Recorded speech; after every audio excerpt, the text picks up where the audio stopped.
राजीव अपने समोसे के ठेले को लेकर बाजार में आता है और अभी उसके आए हुए 5 मिनट भी नहीं हुए थे कि इतने में राजीव के ठेले पर काफी भीड़ इकट्ठी हो जाती है। अरे भैया जल्दी से समोसे पैक कर दो, मेरे घर मेहमान आने वाले हैं। अच्छा नहीं लगता ना उनको नाश्ता पानी देर से करने देना। अरे बहन जी, आप मुझे 2 मिनट का समय दीजिए, एक बार ये समोसे अच्छे से गर्म होकर करारे हो जाएं, फिर मैं आपको समोसे पैक कर देता हूँ। इतना बोलकर राजीव थोड़ी देर बाद उस औरत के लिए 10 समोसे फटाफट पैक कर देता है और इस तरह धीरे धीरे वो अपने ग्राहकों को समोसे देने लगता है। बाजार में आने के करीब 2 घंटे के अंदर ही राजीव के सारे समोसे बिक जाते हैं और खुश होते हुए वो अपने घर चला जाता है। घर जाकर वो अपनी पत्नी मेघा से कहता है, देखा मेघा, आज भी हमारे सारे समोसे बिक गए। ये तो बहुत अच्छी बात है जी, कल मैं और समोसे बनाऊंगी जिससे आपके समोसे और भी बिके और आपकी अच्छी आमदनी हो। मेघा, ये सब तुम्हारी वजह से हुआ है। अगर तुम मेरी जिंदगी में नहीं आती तो शायद मैं आज भी किसी फैक्ट्री में मजदूरी का काम कर रहा होता। तुम मेरी जिंदगी में आई और तुमने मुझे एक नया हुनर दिया, जिस वजह से मैं आज यहाँ पर हूँ। राजीव की बात सुनकर मेघा उसके गले लग जाती है। तभी मेघा के पेट में अचानक दर्द होता है। आह! क्या हुआ मेघा, सब ठीक तो है ना? हाँ, सब ठीक है। वो क्या है ना, आपका ये नटखट लड़का मेरे पेट में लात मार रहा है। उसे भी बहुत खुशी हो रही है आपकी तरक्की देखकर। मेघा की बात सुनकर राजीव और मेघा दोनों ही जोर जोर से हंसने लगते हैं कि तभी राजीव की नजर खिड़की से बाहर डूबते पे पड़ी। हंसते हंसते वक्त का पता ही नहीं चला। मेघा चलो अब तुम आराम करो, मैं कल के समोसों के लिए मैदा छान कर रख देता हूँ, कल मंडी जल्दी जाना है। अरे रुकिए तो जी, इतनी भी क्या जल्दी है? आज आप बहुत खुश दिख रहे हैं तो मैंने सोचा क्यों ना आज रात के खाने में हम कुछ खास बनाएं। खास? अरे भाग्यवान, तुम्हारे हाथ की तो सूखी रोटी भी मुझे पकवान लगती है। अब इस हालत में तुम ज्यादा चूल्हे के पास खड़ी मत रहा करो। आप भी ना बस फिक्र ही करते रहते हैं। अच्छा सुनिए, कल जब आप मंडी जाएंगे तो थोड़े ताजे कटहल ले आइएगा, मेरा बड़ा मन कर रहा है। ठीक है बाबा। इस तरह दोनों पति पत्नी खाना खाते हैं और सो जाते हैं और अगली सुबह राजीव बड़ी उम्मीद के साथ उठा। उसने ताजी सब्जियां ली, समोसे तैयार किए और अपना ठेला लेकर बाजार की ओर निकल पड़ा। पर उसे क्या पता था कि आज का दिन उसकी उम्मीदों पर पानी फेरने वाला है। जैसे वो बाजार पहुंचा, उसकी आंखें फटी की फटी रह गई। अरे ये यहाँ इतनी भीड़ कैसी, और यहाँ खुशबू कहाँ से आ रही है? आज तो लोगों ने समोसे की खुशबू की तरफ नाक भी नहीं की। राजीव ने देखा कि उसके ठेले से महज कुछ ही दूरी पर एक नया चमकदार ठेला लगा है, जिस पर बड़े बड़े अक्षरों में लिखा था स्पेशल वेज बिरयानी। बिरयानी का ठेला, वो भी मेरे ठेले के ठीक सामने। चलो कोई बात नहीं, नया नया आया है तो लोग देख रहे होंगे। 1 घंटा बीता, फिर 2 घंटे। राजीव के समोसे कढ़ाई में पड़े पड़े ठंडे होने लगे थे।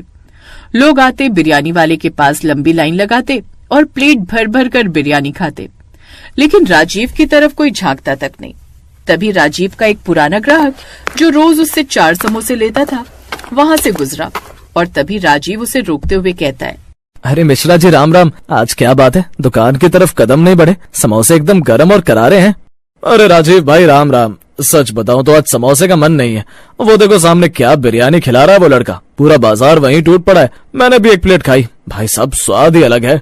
अच्छा, ऐसा क्या खास है उसकी बिरयानी में? पता नहीं भाई, पर खुशबू ऐसी है कि दूर से खींच लाती है। तुम बुरा मत मानना, पर आज के जमाने में लोग कुछ नया चाहते हैं। समोसे तो घर घर में बनते हैं। मिश्रा जी की बात सुनकर राजीव को झटका लगता है। देखते ही देखते शाम हो गई। जहाँ रोज राजीव खाली पतीला लेकर घर जाता था, तो आज उसका ठेला समोसों से भरा पड़ा था। आज तो बोनी तक नहीं हुई, सारा सामान खराब हो जाएगा। घर जाकर मेघा को क्या मुंह दिखाऊंगा। राजीव बुझे मन से ठेला खींचते हुए घर पहुंचा। मेघा दरवाजे पर ही उसका इंतजार कर रही थी। जैसे उसने भरा हुआ ठेला देखा, वो समझ गई कि आज कुछ बुरा हुआ है। अरे आज इतने सारे समोसे वापस आ गए, क्या हुआ जी? तबीयत तो ठीक है ना आपकी? तबीयत को क्या होना है मेघा, बस किस्मत ही खराब है। बाजार में एक नया बिरयानी वाला आया है, उसने आते ही मेरा सारा धंधा चौपट कर दिया। एक दिन में धंधा कैसे चौपट हो सकता है? लोग आपके हाथ का स्वाद जानते हैं। नहीं मेघा, लोग स्वाद नहीं, बस चमक धमक और नई चीज के पीछे भागते हैं। मिश्रा जी कह रहे थे कि अब लोग समोसे खाकर बोर हो गए। आज 1 रुपया भी घर नहीं आया। हिम्मत मत हारिए जी, अगर वो बिरयानी बेच रहा है तो हम भी तो कुछ कर सकते हैं ना। दुनिया खत्म थोड़ी हो गई है। क्या करेंगे मेघा, मेरे पास ना तो बिरयानी बनाने का बड़ा बर्तन है और ना ही मुझे वो सब बनाना आता है। मैं तो बस एक सीधा साधा समोसे वाला हूँ। आप बनाना नहीं जानते, पर मैं जानती हूँ ना। याद है आपको, जब हम गांव में थे तो मेरी माँ कटहल की बिरयानी बनाया करती थी। वो स्वाद जिसे खाकर लोग कहते थे कि मटन भी इसके आगे फेल है। लेकिन मेघा, वो गांव की बात थी। यहाँ शहर में कटहल की बिरयानी कौन खाएगा? लोग तो सोयाबीन वाली बिरयानी के पीछे पागल हैं। यही तो हमारी खूबी होगी। लोग सोयाबीन खाकर थक चुके हैं। हम उन्हें गांव का असली स्वाद चखाएंगे, गांव की कटहल बिरयानी। आप बस कल मंडी से ताजे और कच्चे कटहल ले आना, बाकी मुझ पर छोड़ दो। पर तुम्हारी हालत, डॉक्टर ने कहा है कि तुम्हें आराम करना चाहिए। मैं तुम्हें इस हालत में चूल्हे के सामने झोंक दूं? नहीं मेघा, ये मुझसे नहीं होगा। अरे, अपने पति और आने वाले बच्चे की खातिर मैं इतना भी नहीं कर सकती। जब तक हम लड़ेंगे नहीं तब तक जीतेंगे कैसे? आप बस भरोसा रखिए। राजीव को मेघा की बातों से थोड़ी हिम्मत मिलती है और अगली सुबह वो जल्दी उठता है और मंडी जाकर सबसे अच्छे कटहल चुनकर लाता है। मेघा ने अपनी तकलीफों को भूलकर रसोई संभाली। उसने मसालों को सिलबट्टे पर पीसा ताकि खुशबू बरकरार रहे। वाह भैया, इस मसाले की खुशबू तो कमाल की है। सच में इसमें गांव की मिट्टी की महक आ रही है। अभी तो बस शुरुआत है। देखिए मैं इन कटहल के टुकड़ों को कैसे मसालों में लपेटती हूँ। जब ये चावल के साथ दम पर पकेंगे ना, तो इनका रेशा रेशा खुल जाएगा। मेघा ने अब चावल उबाले, कटहल को तैयार किया और फिर एक बड़े पतीले में उसे सेट करके ऊपर से आटा लगाकर दम पर रख दिया। करीब 1 घंटे बाद जब पतीला खुला तो पूरा घर महक उठा।